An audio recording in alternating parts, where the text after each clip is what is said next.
A semana começou quente em Brasília por uma combinação de fatores que a gente vai detalhar ao longo do jornal, mas que antes eu enumero resumidamente aqui no telão.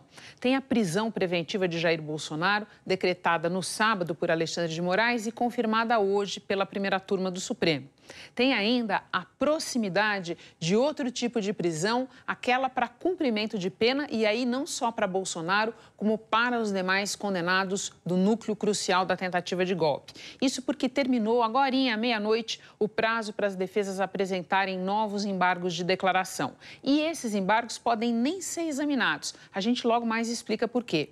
Esses dois fatores, prisão preventiva de Bolsonaro e proximidade do início do cumprimento das penas, alimentam um terceiro, que é a insatisfação do Congresso com riscos para o avanço das matérias de interesse do governo. Começando, então, pelo detalhamento de tudo isso, pela decisão unânime da primeira turma do Supremo de manter a prisão preventiva de Jair Bolsonaro, decretada na madrugada de sábado pelo ministro Alexandre de Moraes, por causa da violação da tornozeleira eletrônica. Ao vivo, da Superintendência da Polícia Federal em Brasília, quem traz os detalhes para a gente é o Ricardo Abreu. Boa noite, Ricardo. Boa noite, Renata. Boa noite a todos. Com a decisão da primeira turma, o ex-presidente Jair Bolsonaro continua preso numa sala especial aqui na Superintendência da APF. Hoje, mais cedo pela manhã, um cunhado do ex-presidente chegou carregando uma caixa. Depois, Bolsonaro recebeu a visita do advogado, Paulo Bueno. Lembrando que não há restrição para encontros com a defesa do ex-presidente, nem com a equipe médica, que é quem acompanha o tratamento de saúde dele. Jair Bolsonaro está preso desde sábado por risco de fuga e por tentar romper a tornozeleira eletrônica com um ferro de solda. Hoje, os 4 ministros da primeira turma, os 3 ministros da primeira turma concordaram com a decisão de Alexandre de Moraes. O relator foi o primeiro a votar. Alexandre de Moraes afirmou que não havia dúvidas sobre a necessidade de converter a prisão domiciliar em preventiva para a garantia da ordem pública. Na decisão, ele citou a conclusão, em setembro, do julgamento por golpe de Estado e o prazo para o fim dos recursos. Moraes lembrou que Bolsonaro foi condenado pela primeira turma a pena de 27 anos e 3 meses, em regime inicial fechado.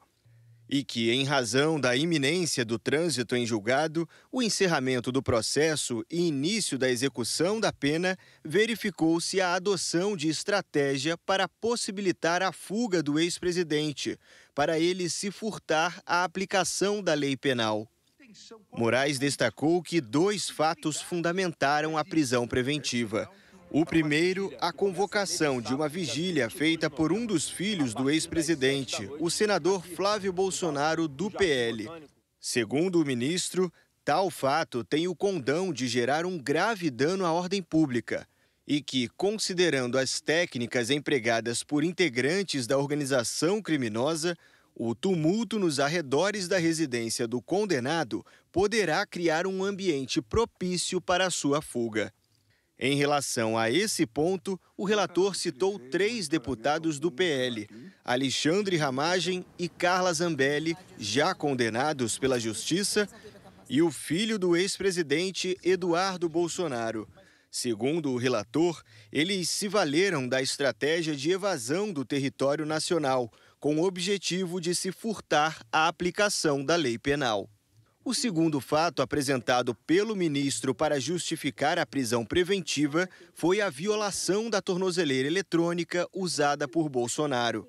Moraes afirmou que o Centro de Integração de Monitoração Integrada do Distrito Federal constatou a intenção do condenado de romper a tornozeleira eletrônica para garantir êxito em sua fuga, facilitada pela confusão causada pela manifestação convocada por seu filho.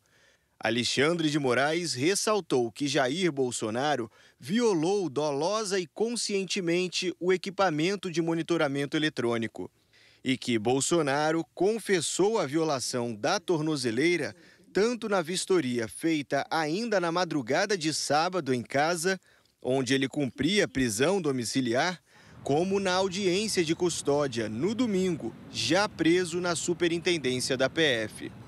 Nas duas ocasiões, o ex-presidente disse que usou ferro de soldar. O segundo ministro a votar foi o presidente da turma, Flávio Dino.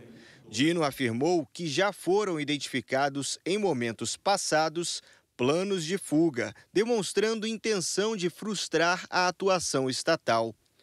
Segundo o ministro, o próprio condenado, de maneira reiterada e pública, manifestou que jamais se submeteria à prisão, o que revela postura de afronta deliberada à autoridade do Poder Judiciário. Os ministros Cristiano Zanin e Carmen Lúcia também seguiram o voto do relator pela manutenção da prisão preventiva.